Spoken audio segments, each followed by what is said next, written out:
binigyan ng buhay na walang hanggan, mga papunta sa langit. Revelation chapter 20 verse 14 hanggang 15, at ang sino mang hindi nakasulat ang pangalan sa aklat na listahan ng mga taong binigyan ng buhay na walang hanggan ay itinapon sa lawang apoy. Pagkatapos, itinapon din doon ang kamatayan at ang Hades. Ang parusang ito sa lawang apoy ay ang ikalawang kamatayan. Kapag hindi nasumpungan ang iyong pangalan dito sa aklat ng buhay na walang hanggan o sa talaan ng buhay na walang hanggan, ito ay papunta sa dagat-dagatang apoy.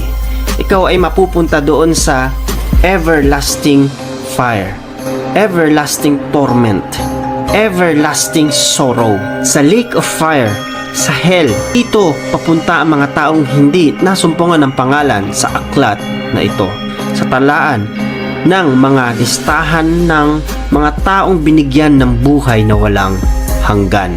Merong misconception sa pag-aaral pagdating po sa mga makukundena at sa mga naligtas.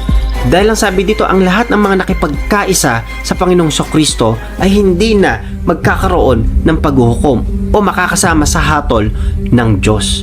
So kapag tinanggap lang natin si Jesus, nagsorry lang tayo, tapos gumawa na ng kasalanan, pwede na. Ito yung sinasabi ng Bible na napakahalaga. It's very clear.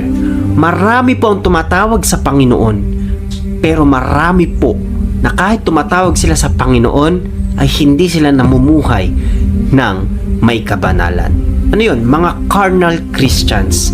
Ang sabi ng Mateo chapter 7 verse 22 hanggang 24, marami ang magsasabi sa akin sa araw na iyon, Panginoon, Panginoon, hindi ba nagsipanghula kami sa iyong pangalan at sa pangalan mo'y nagpalayas kami ng mga demonyo at sa pangalan nyo'y nagsigawa kami ng maraming gawang makapangyarihan, at kung magkagayo ipapahayag ko sa kanila, kailan may hindi ko kayo nangakakilala, magsilayo kayo sa akin kayong mga nagawa o manggagawa ng katampalasanan.